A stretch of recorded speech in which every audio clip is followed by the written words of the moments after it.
Hey everyone, and welcome to this explainer on the current affairs of May 2026. If you're a competitive exam aspirant gearing up for GS Papers 2 and 3, you are in exactly the right place. We're looking at a really fascinating narrative today, this idea of a nation in transition. We'll be moving from regional governance shifts all the way up to space tech, and then zooming back down to some pretty tough macroeconomic realities. So let's dive right in and unpack these shifts together. Here is our quick roadmap for today. We'll start with Assam governance and the Civil Code, then celebrate National Technology Day, check out some defense and space innovations, talk about economic austerity and forex reserves, and wrap up with infrastructure and trade reforms.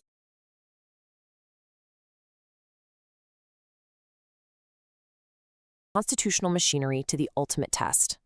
When an election happens and there's no clear winner, meaning absolutely no single party or pre-poll alliance manages to secure an absolute majority, the state governor's role becomes incredibly pivotal, and it's absolutely crucial for your exams to remember that both the Sarkaria Commission and the Punchy Commission hit the nail on the head here. They heavily emphasize the absolute neutrality of the governor in these situations.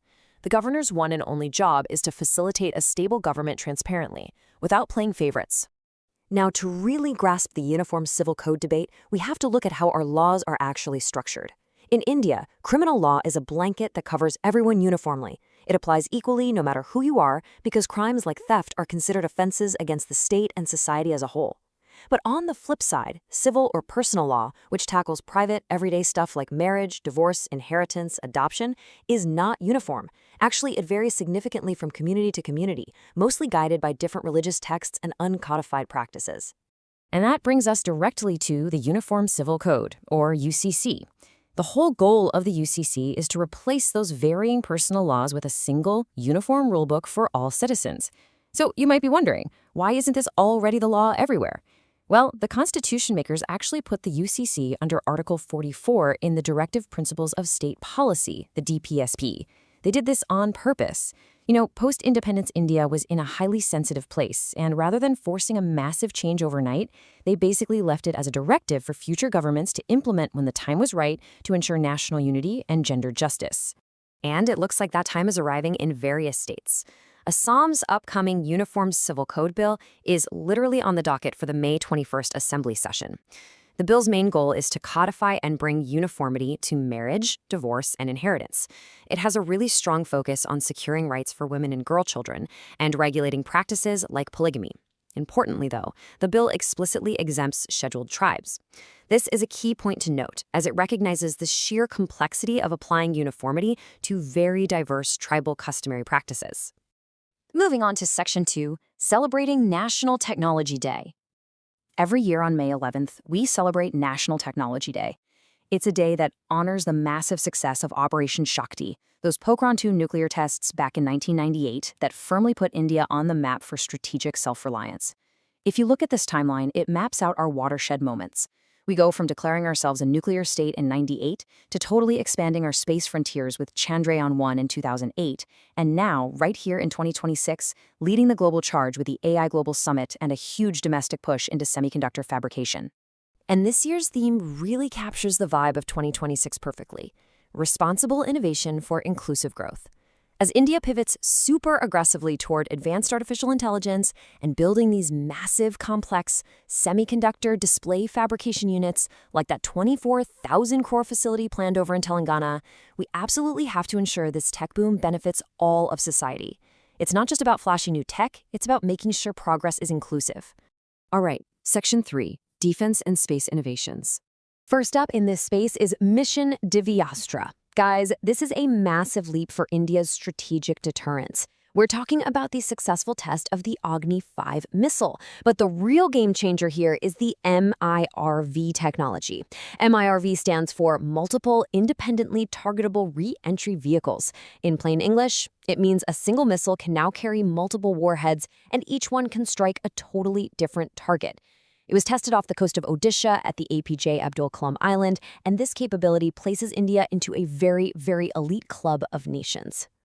But hey, the innovation isn't just coming from the government. Galaxy, which is this really cool Bangalore-based startup, recently launched Mission Drishti, featuring the world's very first Optosar satellite. So what exactly is Optosar? It combines traditional optical cameras, which use visible light, with synthetic aperture radar, which uses microwaves.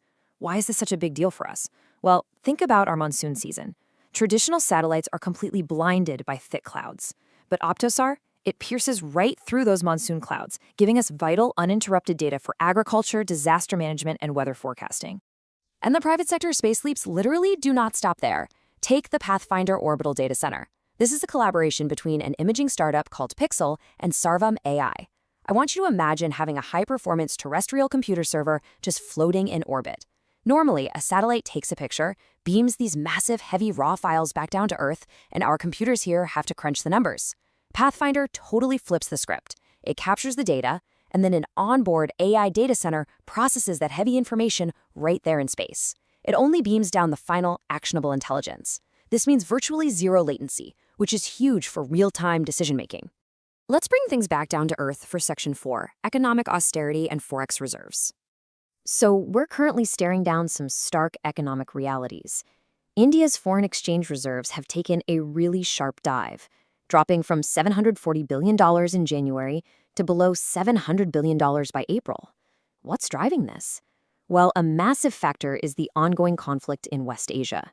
It's severely disrupting global trade, specifically oil routes. And since we import a tremendous amount of crude oil, those higher international prices mean we are burning through our foreign currency assets at an alarming rate just to keep our economy fueled up. So, a direct hit from these global headwinds is the depreciation of the Indian rupee. It's currently hovering right around 95 to 96 rupees against the US dollar. The big takeaway for you here is the concept of imported inflation. When our rupee weakens, every single thing we buy from the outside, from electronics to fuel, suddenly costs a lot more in local terms. This leads straight to cost-push inflation, making everyday items more expensive for everyone. To combat this intense pressure, we're seeing suggestions for voluntary austerity measures.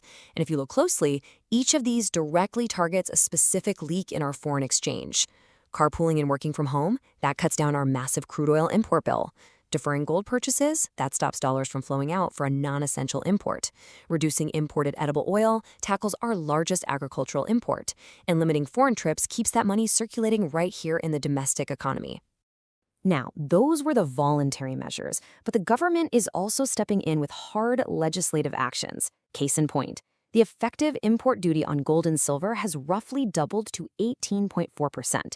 This isn't random. It's a very deliberate, targeted move to artificially shrink our widening current account deficit. By making gold drastically more expensive to bring into the country, they're hoping to curb the demand and hold on to that precious foreign currency.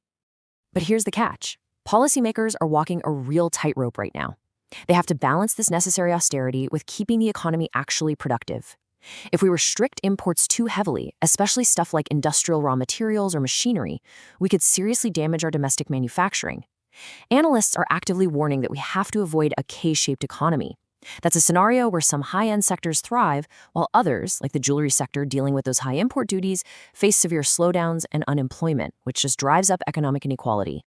Finally, let's look at Section 5, Infrastructure and Trade Reforms. To see how we're fighting back with real-world efficiency, just look at the new multi-lane free flow or MLFF tolling system. This is a total game changer for domestic logistics. It completely removes human intervention at toll booths. You literally just drive under overhead gantries without even slowing down. AI cameras instantly read your number plates to figure out the vehicle type, and radio frequency scanners ping your FASTag to deduct the exact toll. It creates these completely barrierless, smooth trade routes across the entire country, saving just an immense amount of time and fuel. And how do we measure that domestic efficiency? Through the LEADS report, the Logistics Ease Across Different States report. Prepared by the Ministry of Commerce, it categorizes states based on their transport infrastructure. A crucial benchmark you absolutely need to memorize for your exams is the exemplar categories. Tamil Nadu leads the coastal states, Uttar Pradesh is the exemplar for landlocked states, and Mizoram tops the northeastern category. These are the states setting the standard for how smooth internal trade can boost our overall economy. Well, we've covered a ton of ground today, from the complexities of the Uniform Civil Code to AI processing data in orbit, all the way down to the tough economic choices we're making to protect our currency. I want to leave you with a provocative thought to chew on. How will these immense technological leaps we just discussed balance out the harsh economic headwinds currently hitting the nation? Can our innovations actually outpace our challenges? Take some time to synthesize what you've learned today, keep tracking these unfolding stories, and keep that critical thinking super sharp. Thanks so much for joining me on this explainer, and happy studying.